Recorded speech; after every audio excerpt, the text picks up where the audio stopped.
Hey guys, I just want to go over part two of Girl Stop Apologizing by Rachel Hollis with you guys. Last a few days ago, we went over part one, which was excuses to let go of. We talked about some bad habits and some bad mindsets we as women need to let go of so that we can start working towards ourselves and our goals unapologetically.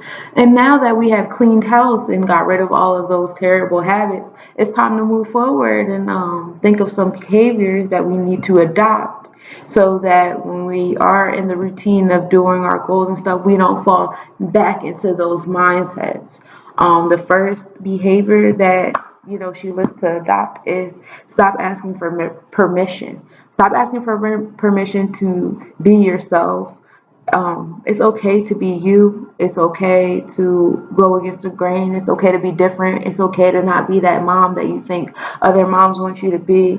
It's okay, just be you. Be honest to be you because when you're honest being you, you're going to attract the people who are attracted to who you are. And that's important. A lot of people, go through life very miserable because they're surrounded by a whole bunch of people that make them feel alone. And they feel alone because they don't they're not honest. They're not honest with themselves. They're not honest with the people around them about, what they like and don't like and, about their dreams and goals and how they wish to spend their time. And when you're honest, you're going to attract the people that, want to be around. Um, Stop asking for permission to do things in a relationship. Women do this a lot. We feel like we need a man's approval, especially the man in our relationship approval for every little thing that we do. She goes on and talks about how like as a child, you know, the father was man in her house, and so that was the man that everyone in the house had to please and had to work towards making happy and maintaining his happiness. So, going out of that as an adult, now she's a woman and she sees, her father and her husband. So she does every and any little thing to make him happy, which includes asking for permission to do things, even when it's not necessary. And I've seen that before, and I have done that before. Like if you're being honest about who you are and what you like and what you don't like and how you want to spend your time, then you won't have to ask for permission for every little thing. It will be understood. Granted, be, considerate, especially if you are in a relationship, be considerate of your partner and of the people around you and what they got going on. Don't be selfish. But at the same token, don't ask for permission. More so just communicate like, hey, I want to go to my girlfriend's house instead of saying, hey, can I go to my girlfriend's house? Things like that. And when you stop asking for permission, if that person that you are with is the person you're supposed to be with, they're going to be okay with the things that you're choosing to do with your time. If anything, they're going to support those things unless what you're doing is destructive, and then out of love they'll tell you, hey, don't do that. But you know what I mean. Within reason, they're going to be comfortable with the things that you're choosing to spend your time on. It won't be this big fight that you think is going to be in your head. Sometimes we as women, we blow scenarios up in our head, and so on the outside we won't say anything, and that's not good because us holding them big scenarios in our head is having a big impact on us. Even how we don't want to acknowledge how it's having a big negative impact on us, it is. Um, all that to say, be unapologetically you. Don't ask for permission to be yourself. The next point that we get into is choose one dream and go all in. We have a really bad habit of always trying to multitask and always trying to do a whole bunch of things at one time, and we want to be superwoman. We have a lot of different goals because we want to wear a lot of different hats at one time. And if we can reach success in all of these different places at one time, then life would be great. And that's not how it works. One example that she gives that I love is throwing rocks in the water. When you take a handful of small pebbles and you throw them in the water, it doesn't have as much of an impact as you taking a boulder and throwing it in the water in terms of the waves and the ripples that it creates. When you focus on one goal that you want to do, all the other goals will align themselves and come into place with what you have already chosen to do. I think this is true because when I do focus on one thing at a time, the other things do align. Like, one period of time I was just focused on eating right. Like, I just want to eat right. This is my goal right now, get my diet on right. And as I got my diet on right, my sleeping habits got on right, my time management got on right. I was exercising more. I had more energy for my kids. So now, my relationship with my kids is getting better because I'm working out and stuff like that. I have more energy for my partner and being intimate with my partner. So, those things were on the up and up. I had more energy to, get on my projects with my business. So now my business is on the up and up. And all this came from just me having the one goal of eating healthy. Now, what if I was trying to do all those things at once? I probably would have felt overworked and overwhelmed looking at my schedule and seeing like, oh snap, like I'm trying to fit all these things at once because all these things are trying to be my primary focus, whether instead of just having one primary focus and letting it spill over into all the other things that I'm trying to achieve. So where it does sound crazy, like pick one dream, I got so many things I want to do. It's okay to pick one dream at a time. That's not saying that this is going to be the one dream you have forever. You're never going to do anything else, just this one thing. That's not what it's saying. Just pick one at a time, focus. And when you focus, it's going to spill over into other things. You're going to spiral to that next thing. You're not even going to notice how those other things are coming hand in hand. I've seen it, I've done it. One of the advices that she gives is doing a writing exercise. It's called 10-10-1. You write down what 10 things that you want to see about yourself in 10 years. And then you turn around and be specific.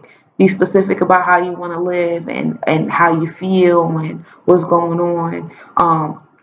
Maybe you have more time for your kids. Maybe you're working from home. Maybe your relationship is better. Things like that. And then you write down 10 dreams. You get a little bit more specific with these things. This part is the things that the specific things that are making you feel the way you feel in those 10 years. And then you go on and you even narrow down even further to the one goal. What is the one thing you feel like you need to achieve to make these 10 dreams happen, to make that 10 years look the way you want that 10 years to look?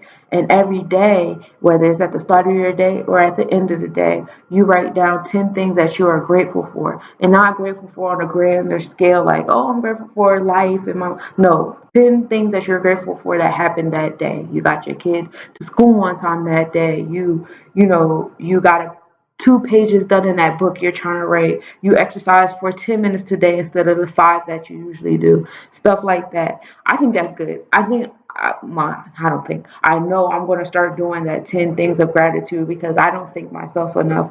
Um, I am working on it, and because I am working on being more gracious towards myself, that is something that I definitely see myself doing. If you would like to do those things, if you would like to share those things, maybe we can have, a network of us going around sharing our 10 things of gratitude with one another or working on our 10-year, plan with one another. That's something that, I will be for doing with you guys. Moving on to the next point is embracing your ambition. Don't be ashamed to go hard for your dreams. There's nothing to be ashamed about. There's nothing to be embarrassed about. I know as women, we got the social norms women are supposed to be, in the home with the children, and they're not supposed to be ambitious when it comes to working. They're only supposed to work because they have to pay the bills, but to actually be ambitious and actually want to work and actually, want to juggle different careers and all these things. That's not something that we're supposed to want to do. No, don't be ashamed to be ambitious. Don't be ashamed to sacrifice the things that need to be sacrificed to make your goals within reason, guys. Don't be selfish. I don't know if you guys ever seen the movie with Diana Ross and Brandy, where Diana Ross leaves her child and goes off and be a star. I'm not saying do anything like that. Be mindful of the journeys that your journey is affecting, but at the same token, be unapologetic, because when you are, you will attract the journeys that by others that you're supposed to attract. But make sure your goal is like something productive and constructive, not, I don't know. You know what I mean. Moving forward, don't be afraid to ask for help. This is something, oh my gosh, this is something that I'm still learning. I'm terrible at asking for help. I'm terrible at accepting help. I'm terrible of accepting the fact that there's people around that want to help me. Like all those things, because when I was a kid, it was just like it was something to be proud of, to not have to ask anybody for help, to be so independent, to do everything by yourself, to not need anybody to do anything for you. And so like now as an adult, I always felt like that was the way of life. Like that was the way I was supposed to be, because that's how it was taught to me, that adults don't ask for help and adults don't need help. And if you need any type of help, you're not a real adult. You're a nuisance to other people. And so as an adult, like I would go above and beyond. I would be struggling. I would be in a corner in fetal position, rocking back and forth, shaking, trying not to go crazy before I ask anybody for help. I'm learning to stop doing that. Please don't be afraid to ask for help. It takes a village to do anything at any time in any stage of your life. When they say it takes a village to raise a child, there nobody's lying when they say that. And it's not even just in your childhood stages of life. Also, as an adult, it still takes a village to keep you going on your journey. Like, I wouldn't be who I am if I didn't experience the things I experienced with other people, or I didn't witness the things that I witnessed other people going through or experience, or try to teach it or talk about stuff like that. I think a lot of things about me is shaped by, seeing other people, and getting help from other people, and having other people saying, hey, read this book, hey, do this thing, hey, try that hobby, hey, you should, turn that into a business, or hey, that's really nice, you should try to get into that. All of those influences I get now as an adult, and it's very helpful. And then as far as like asking for help with your kids, it always takes a village. Even when you going to work and you paying that 200 something dollars a week for daycare, regardless of you're paying for the daycare or not, that's still help. That's still somebody that's taking your child because you cannot. So you can sugarcoat the fact that you need help any way you like for your ego, but it doesn't change the fact that everybody needs help, and it's okay. Take a deep breath in and out and say, it's okay to ask for help, girl. You don't have to be superwoman. You're not supposed to be. You're not supposed to be. How about that? How about we absorb that part? You're not supposed to do everything by yourself. Nobody is. Um, the next point is build foundations for success. Um, do th- build foundation. Do these things regularly for 30 days to create new habits. And one of them is get healthy. You want to drink water. One thing she says is it's half of your body weight in ounces that you're supposed to have, that she does every day anyway. Some people are more water oriented. Some people are not water people. We have different temperaments.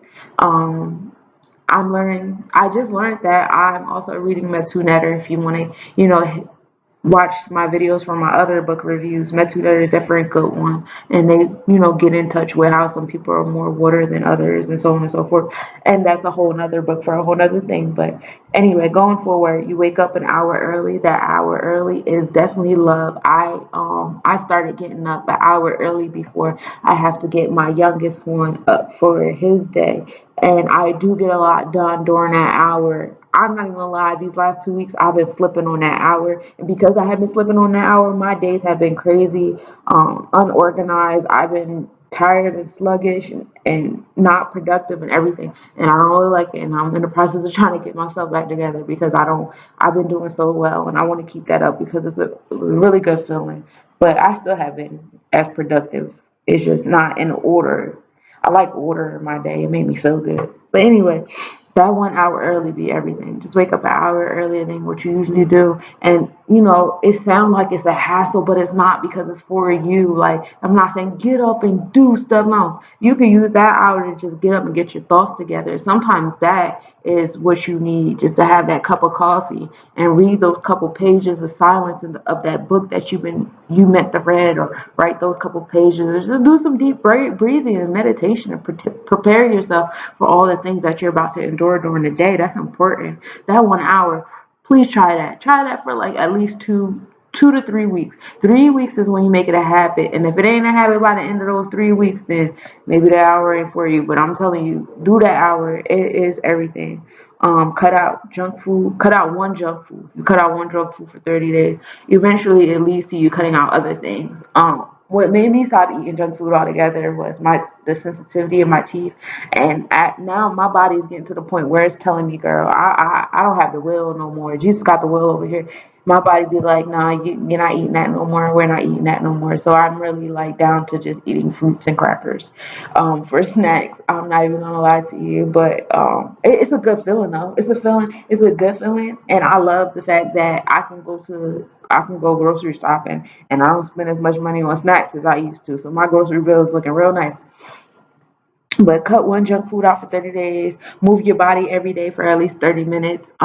Anybody who's known me for the past 5 or 6 years, I've been doing the Fitness Marshall on YouTube, and I've been doing Cassie Ho on YouTube. And those are wonderful YouTube channels that go on for a quick 15 to 30-minute workout.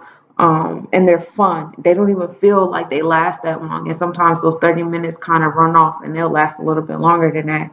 And then also write the 10 things you're thankful for. Okay, it was this point where you write the 10 things of gratitude every day. I had said that too soon. Another thing to do for 30 days, in addition to getting healthy, is get your personal space in order. Your home space is a reflection of within, so take control of your space. So if your space is messy, you're probably a lot very disoriented in the inside. So you want to fix that. When I get home from work, the first thing I do is clean up. I can't even think in a mess. I can't operate in a mess. I can't read. I can't write. I can't do anything. So the first thing I do is I make my bed, and that's my routine. Like that has to be done. But everybody has their own thing, but definitely clean out your space. Get you some sage. Sometimes you have to clean out the air too. Open some windows, get some plants, clean out your air. You should also have visuals of your desired future life around your house, vision boards, words of success, pictures of where you want to be, the house that you want, what it would look like when your book is finished, and so on and so forth. Also, build a great community. You are a combination of the 5 people you hang out with the most. I believe that. Keep your relationships, but try to build with people who are better than you at things that you want to be better at. This is something that I'm trying to do right now. I want to be around people who are good at things that I want to be better at. I'm trying to find those people. I'm trying to shake hands and rub elbows and be friends with those people, and not just be one of those people that are just like opportunists and just like a fly on the wall. I don't want to do that. I want to actually have a relationship with people that are better at than me at things I want to be better at. So if you see me, hey, I'm looking for some friends, y'all. But going forward, develop great habits and establish a morning routine, because when you own the morning, you own the day. And I think that is so true. When my morning is set, the rest of my day goes by so well. But when my morning get fucked up, like today, my morning was so trash. I tried to get things done in the order that I needed them to be done for my sanity, but it did not work that way. And so the rest of my day just felt like it just felt like a snowball of not getting things the way I wanted done. But at the end of the day, when I look at the list of things that I had to do today, I crossed off a good 80%. I just wasn't giving myself credit because it felt like, and now that I'm doing this video tonight, like, yeah, I'm about to make it to 90%. So I guess I shouldn't complain too much, but my morning routine was not good and it messed up my whole day. The next point is stop allowing them to talk you out of it. Not everyone is where you are on their journey. If you want to influence someone to change, you need to change yourself. Message. And what others think of you is none of your business. I live by that one. What other people think of me is none of my business. I don't care. I don't care. How you react to things is your business. So I tell my mom that all the time, and I tell myself that too when I'm about to do something ratchet and petty. That how people act and how people do things, that's their karma, that's their business, that's their journey, that's their reality. I need to be true and honest to myself. I'm a good person and I want to stay a good person. And so how I react is my business, is my karma, is what I have to live with and what I have to hold myself accountable for. I can't be holding myself accountable for what other people do. It's not my problem. You know what I mean? If people say, "Hey, you made me feel like this, so I did that." See, you need to hold yourself accountable. Stop letting people mentally abuse you. That's abuse for someone to say, "Hey, you made them feel that way, so they did that action," because You're not accountable for what other people do, just like they're not accountable for what you do. People need to learn how to be accountable for things. I know we all been traumatized when we were younger. We all have stories. We all have hardships. That's a part of life. Everyone has one. I think it's important for you to hold yours and be true to the things that happen to you because they do build you. They are building blocks to you and who you are as a person. But at the same token, um, don't let that shape how you act if that's not who you are. Like if you're not a mean person and you're a giving person, why would you allow somebody else's actions to make you a nasty person? And then you turn around and wonder why after you started becoming that nasty person, now you're attracting even nastier people because you're being held accountable for your actions, not the actions of that person that did that thing to you that makes you feel obligated to be this person now. You guys got to cut that out, man. Your friends and family members, they may not support you because of self-preservation, their own jealousy, their own fear and complacency. Some people may not even understand. That's one thing I had to learn. Some people don't even understand your dreams. Some people never thought the way you thinking right now, and that's okay. That's why you exist, and that's why you're thinking what you're thinking because that dream needs to come into fruition, and it's been given to you and not them. So hold on to that dream. Don't let, somebody else's inability to comprehend the things that you want to happen to prevent you from making that shit happen. That's not real life. Don't do that. And, if you're around a lot of lazy friends and lazy family, please don't let lazy people give you opinions on what to do with yourself. Please don't. If that person don't do too much of anything with their time, don't let them tell you what to do with yours.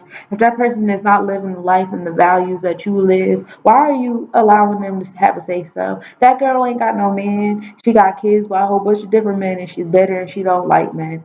And you letting her give you relationship advice because you had a disagreement with your man. Of course she's gonna tell you to leave him because she doesn't value relationships on that level. But you do. So stop taking advice from people who don't have the same values as you in situations where those values need to be on a similar level. I want to be my own boss. I want to run a business. I want to sit here and talk to somebody about me running a business to somebody who's perfectly comfortable with working for somebody else because they can't fathom how I feel. They'll tell me, hey, when that shit get hard, go get you a job. They're not going to understand what I'm willing to sacrifice and what I'm willing to struggle to get the things that I want. So you got to be around people who are going to do that for you. Not saying cut off those other people. There's a time and place for everybody and everything. But you don't have to put up with all that shit.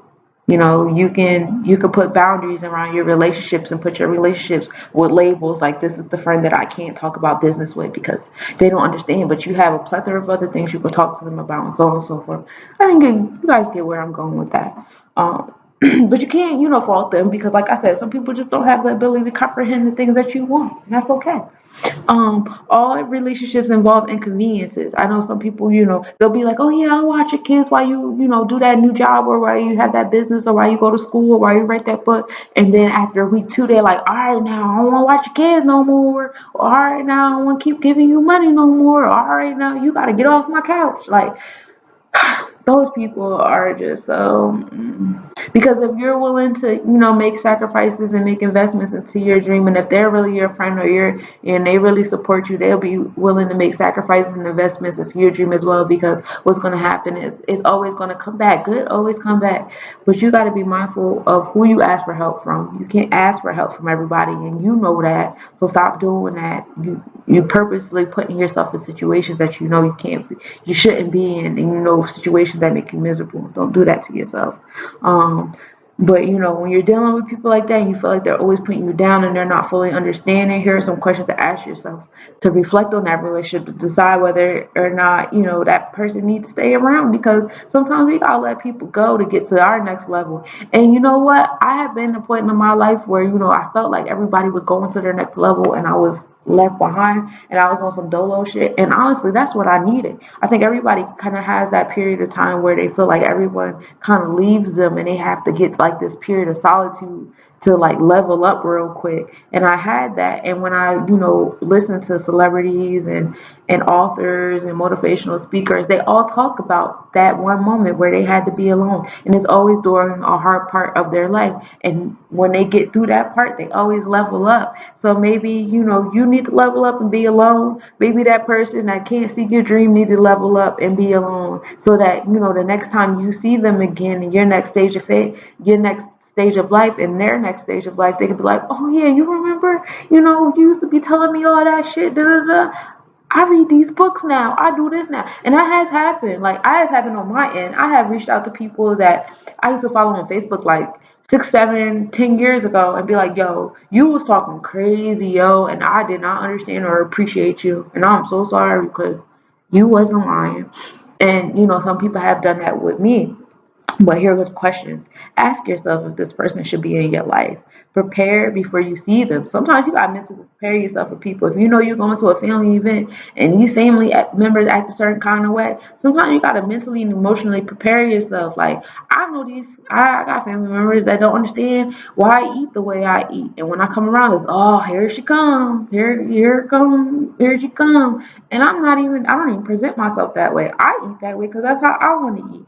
And I have a 5-year-old now who, he was a vegan all his life because that's what I taught him. And so now he's not a vegan, he's a vegetarian.